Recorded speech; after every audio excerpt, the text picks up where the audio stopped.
Hi and welcome to my Ignite talk about my CV. My name's Sukh and I'm going to try and talk to you about my career to date, what I believe and think about learning and development. And I'm doing it in this format because I want to try and experiment with a different way of delivering my CV to more people, make it more accessible as opposed to just a paper thing that we normally do. Additionally, I'm doing this at home.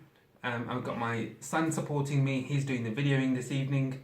And I'd like to thank him in advance for his support in this. Let's carry on. So welcome, my name is Sukh. I'm a learning development and OD leader in the UK, and I invite you to my home. I invite you to join me on this journey as we go through and learn about my career, my achievements, and how I think learning and development can be better.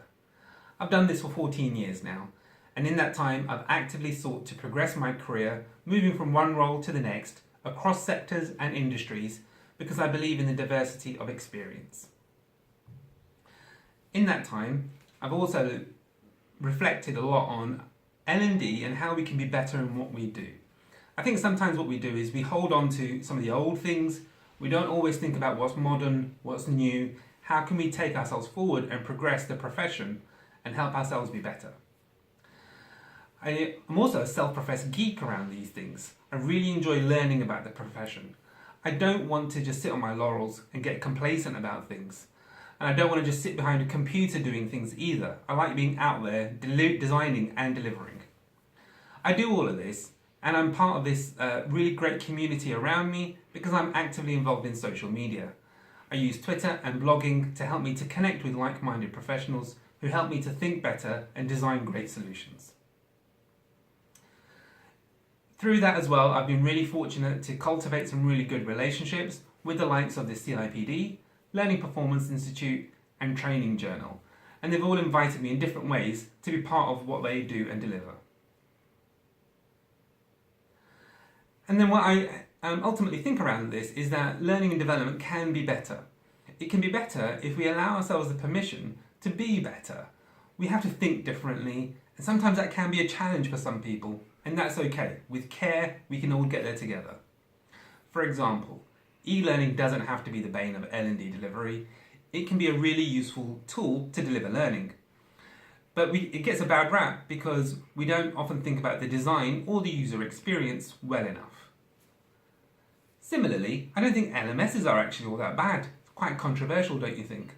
It's a technology at the end of the day, and what you use it for is it'll only give you as good a result as what you put into it. If we front load it with too much stuff, people aren't going to get the best out of it and we won't get business outcomes. And the same goes with leadership and management theories as well. Sometimes we get so hooked onto what we used to do and how the old models and theories helped, we don't think about what's modern and current and helping our leaders of today be the best that they can. So what's my trophy? Where are my achievements? How can I sit here credibly talking about all the things that I need to show you what I do? I'm going to share some of that with you now.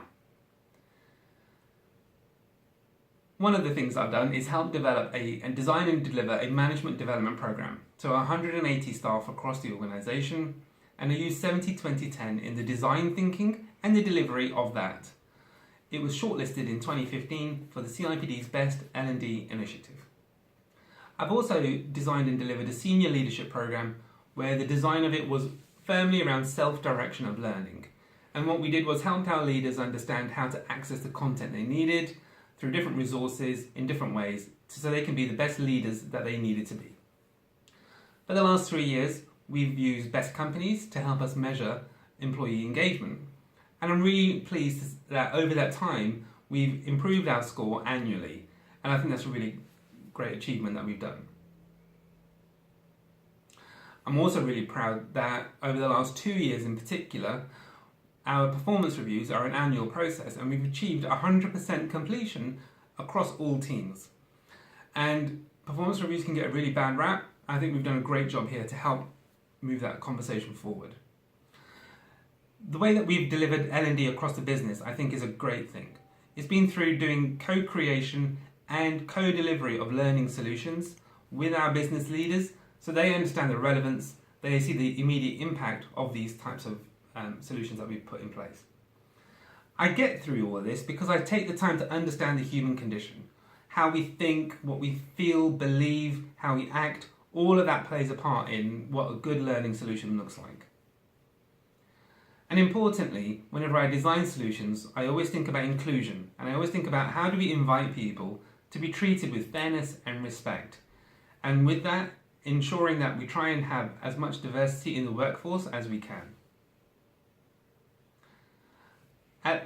Ultimately, I think that learning and development in today's age has much more relevance around business impact than it ever has done before. I enjoy being part of the teams that can help deliver those solutions and ensuring that businesses do thrive. Thank you very much for taking the time to watch this Ignite talk. I hope it gives you a flavour as to who I am and how I do my thing. Here's different ways you can connect with me, and I'd like to finally thank my son for helping me to record this.